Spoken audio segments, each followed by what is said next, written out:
fellow Jupiter Grumo at ang kanyang panelist si Ma'am Elira Salanga Toralba.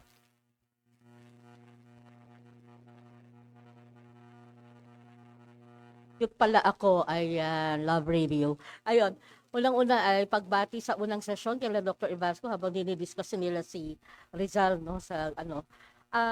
Matutuwa sa akin si Ma'am Will dahil mukhang less than 10 minutes ito at mas marami tayong panahon para magchika. Sana ay meron ako parang pa Britney Spears na mic ni Jasper pero wala. Okay, sige. Walang maayos na title to, pero ang naisip ko lang na title ay parang filling in the blanks. Sure ba? So anyway, palimunin ba tayong lahat sa mga blank forms? Taas po tayo ng kamay. Para kunyari, meron tayong audience participation.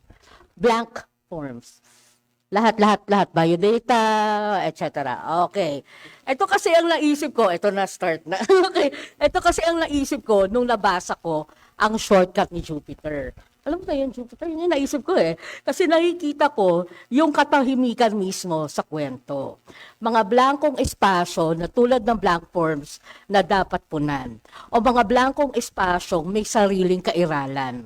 Bahagi ng tanong o pangungusap at kasama sa ating binabasa.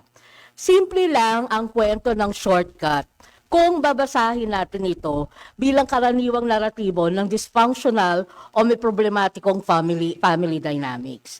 Mas naanigan ko pa nga sa kwento, hindi ang pagkukulang o ang kinikimkim na galit at resentment, kundi isa itong kwento para sa akin ng tiwala at ang kawalan nito. Naipakita sa shortcut na isang maselang bagay ang unawain ang isang tao. Ipinakita niya ito sa pamamagitan ng mga iba't ibang uri ng pananahimik o katahimikan sa kwento. Kaya ko lang naman naisip ang blank forms dahil binabasa ko ang katahimikan sa kwento, hindi lamang bilang estilo at filosofiya ng manunulat, kundi isa ring pagkilala rito bilang isang omniscient na tauhan rin sa akda. Sa tuwing nakikita natin ang blank forms, halimbawa, malay tayo na merong parang kulang sa ideya. Merong espasyong kailangang tugunan at ito ang makikita sa shortcut. Ang katahimikan o silence sa kwento ay isang paraan na pagkilala ng tauhan sa halaga nito. Merong sariling pamantayan kung paano babasahin ng isang tao ang katahimikan.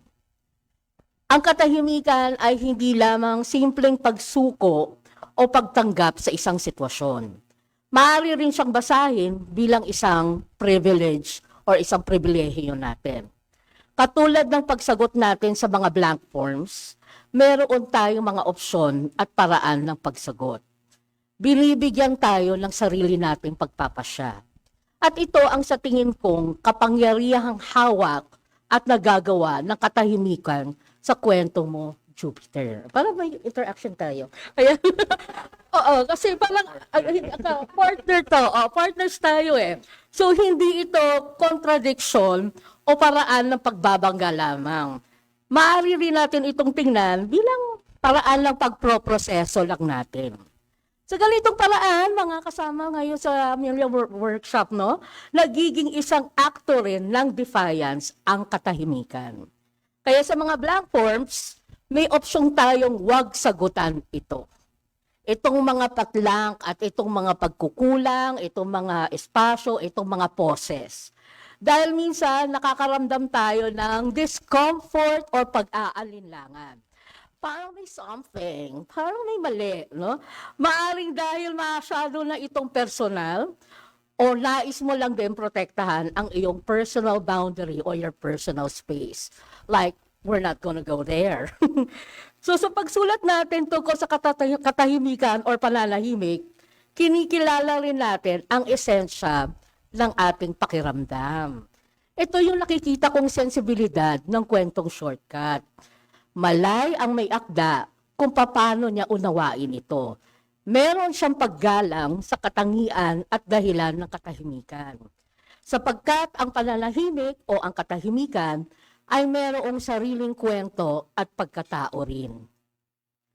May pines para sa akin ang paraan ng pagsasalaysay niya sa katahimikan.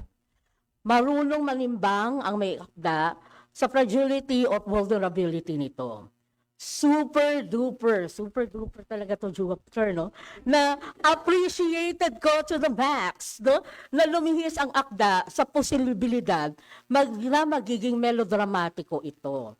At dahil dito, nabigyan niya ng dangal talaga, ang pagkilala sa mga silences sa akda. Walang sigawan, walang sampalan, walang sisihan, walang you. At hanggang doon lang yung English ko. So, ang kalakasan ng akda ay ang, wait for it, resonance nito. Para akong nagbabasa na nasa vacuum, no? Hindi ko naririnig ang paligid at ang malakas na pagbuhos ng ulan, no? Ang naririnig ko, ang katahimikan dahil may dala itong kilabot para sa akin. Parang aso na lang na nanahimik at bigla ka na lang kakagatin. May precision, big word, ang desisyong wag lang manahimik. Kalkulado ang pagkakagawa at pagkasulat dito ni Jupiter. Kaya sa dulo ng akda, damang-dama mo ang kanilang paglaya. Bakit natin kailangan isulat ang tungkol sa katahimikan o pananahimik? Para maunawaan at maalala natin na bago pa nating unang narinig ang ingay, una nating nakilala na nakababalisa rin ang katahimikan. Maraming salamat po. At pagbati kay Jupiter. Bukas na ang tanghalan para sa ating mga